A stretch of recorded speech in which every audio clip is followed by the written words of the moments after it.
Madam के परिचय देबे। हाँ मो ना नीलिमा त्रिपाठी आम चौदार नगर कांग्रेस सदस्य देखंतु जो लोक माने भल पाइबा आ विश्वास सह सरकार देइथिले लोकन को वोट देकी जो देइथिले जहा फल कि सरकार गढ़िला कहा लोकन पई ना तापर हमर ओडिशा होचे गोटे कृषि प्राधान्य राज्य से धान होचे हमर मुख्य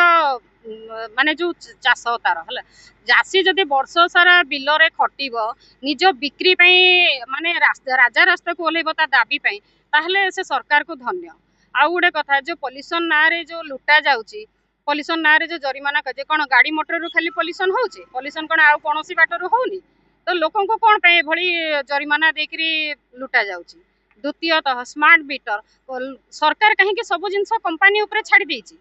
सरकार तो लोक गढ़ी ना कंपानी गढ़ी ना तो सरकार कहा लोकों ना तापर आम चाषी जय जवान जय किसान ये हूँ आमर नारा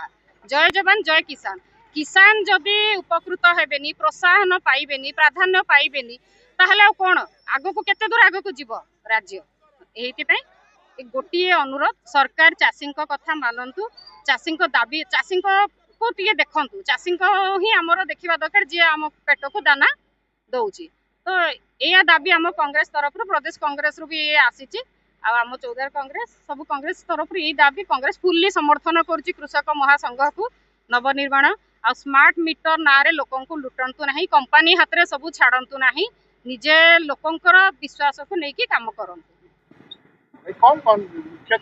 मुख्य दाबी सरकार जो आज कटनी चटनी जो करछंती एवं धान मंडी धान पड़ी रही कृषक मान धान उठी पारना से जो हंतसंत होती गरीब उपर जो माड़ होची तारी उपरे आमे ताको विरोध करछु एवं सारा ओडिशा आज टाटा जो स्मार्ट मीटर बसाई आज ओडिशावासी को हल्लुट करिया बसती सरकार को मोहन माझी आ मोदी सरकार धरी आमे प्रबल विरोध करछु एवं आगामी भी बहुत माने दृढ़ आंदोलन करा